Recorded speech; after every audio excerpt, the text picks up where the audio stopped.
So next up, podcast listeners, 8 of 10 say inflation will be the reason they decide to vote a certain way. So we have this issue. It's a big issue, obviously, in the United States now, inflation. And it's understandable because it affects everybody. You know, here's one of those issues. Doesn't matter how you look. When you go to the store and you pay more for something, week over week over week, keeps increasing, it makes you very upset. And it makes you very insecure about the future of your family, yourself, and of course the country. It also swings you to the point where you might just start thinking about voting for someone different than you would ever have considered before. So Nancy Pelosi, of course, disagrees, ladies and gentlemen. Nancy Pelosi was on NBC, I believe. I have to set this up because we have this clip. I think we have a series of what, Chris? 2 clips here, yeah, with Nancy Pelosi on NBC. And NBC's just so crooked because they're really not interested in getting information. And while you've heard this before, and you've heard certainly me and many others say this before, what's different now, the clips you're about to listen to? Because it's so blatantly obvious. The Democrats are on the precipice of a massive loss. And that's well-deserved. And as far as I'm concerned, no loss in this election would be great enough to send a message to the Democrats. The loss, I'm hoping, is like a minimum of 1,000 seats in state legislatures across America, plus a loss of 50 seats in the U.S. House of Representatives, and I'm hoping a loss of 6 seats in the United States Senate.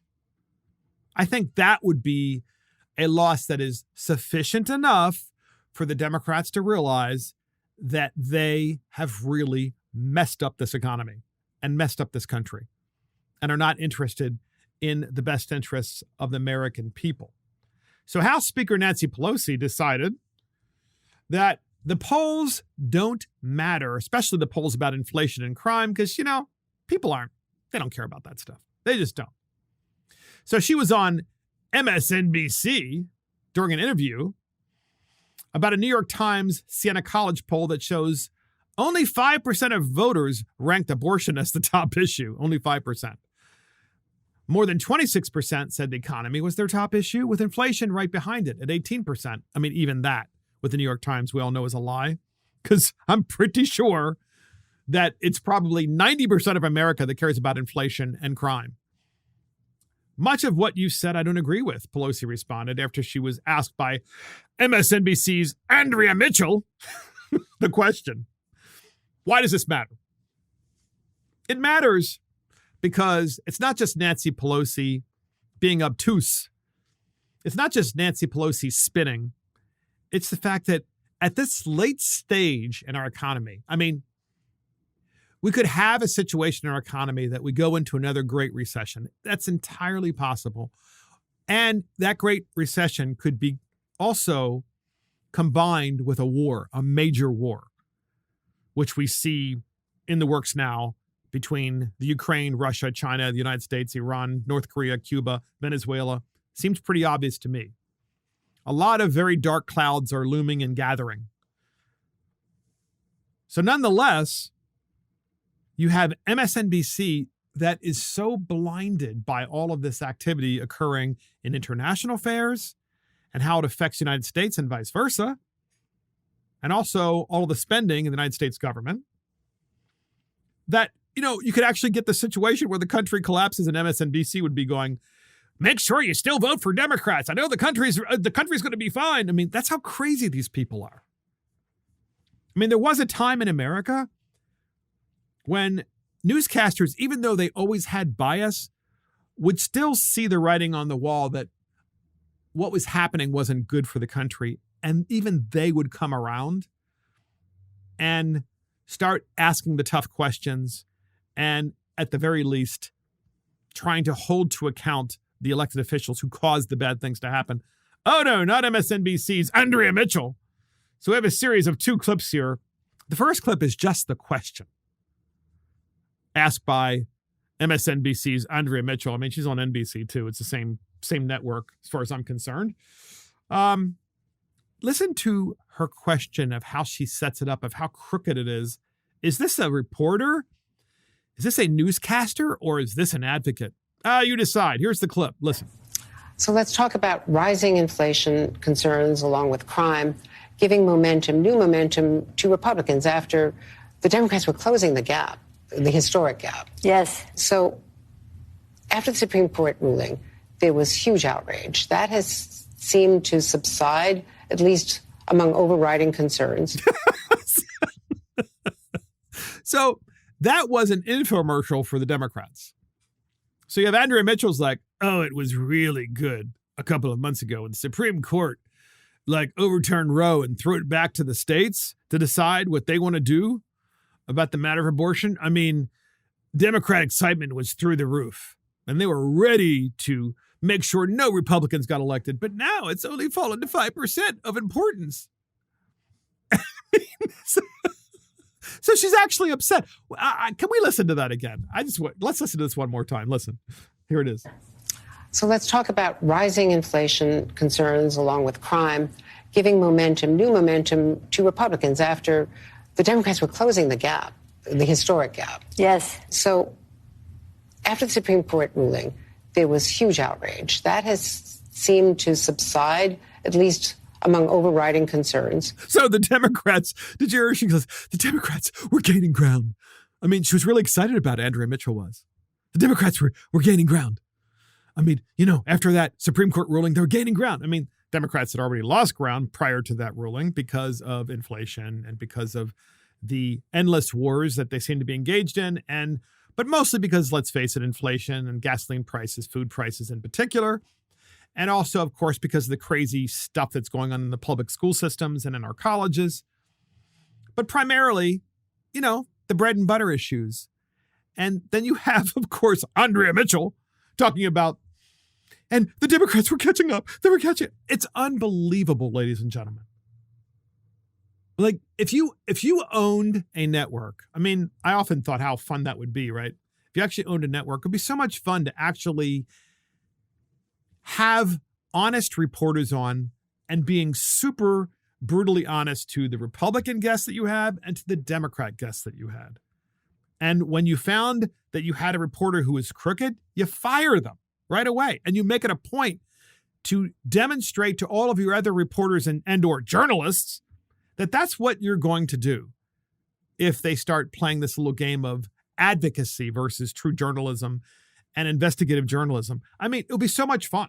That's why, of course, the left is so terrified of Elon Musk buying Twitter, because he actually has an independent mind and an independent thought. He's not on this MSNBC Andrea Mitchell plantation.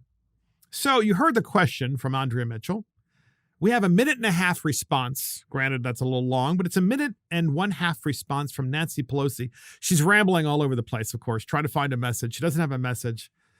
Folks, this is what it looks like when you're not just losing really badly, but you have a media that's advocating for you and trying to set you up in a really good way, and you still can't get a message together because you really don't have anything positive to sell to the American people. We have the clip with Nancy Pelosi. Here is her response. Why do you think the president has gotten this message through the voters? Well, first of all, let me say that I think that much of what you've said I don't agree with.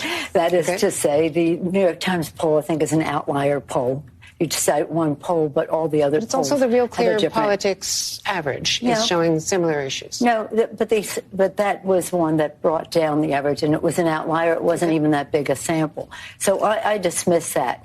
I've been, since Congress adjourned, I've been in an average of 5 states a week. And I can tell you that women's concerns about their freedom are very, very much still very significant in terms of how they will vote. In fact, 80% of people who care about a woman's right to choose say they will vote, they will determine who they vote for. So again, Washington has always been, the Republicans are going to win, there's no question, for a year and a half. Now that has diminished in terms of that certainty, and there is a real race on, the Republicans are pouring endless money, dark undisclosed special interest money into the campaigns, but we're holding our own. It's a matter of who turns out to vote. There are issues that of course, we want to fight inflation. It's a global issue. But some of the inflation in our country sprang from the fact that this president created nearly 10 million jobs, at least 9 million jobs, working with the private sector. The private sector creates a lot of that. And when... There's so much there, right?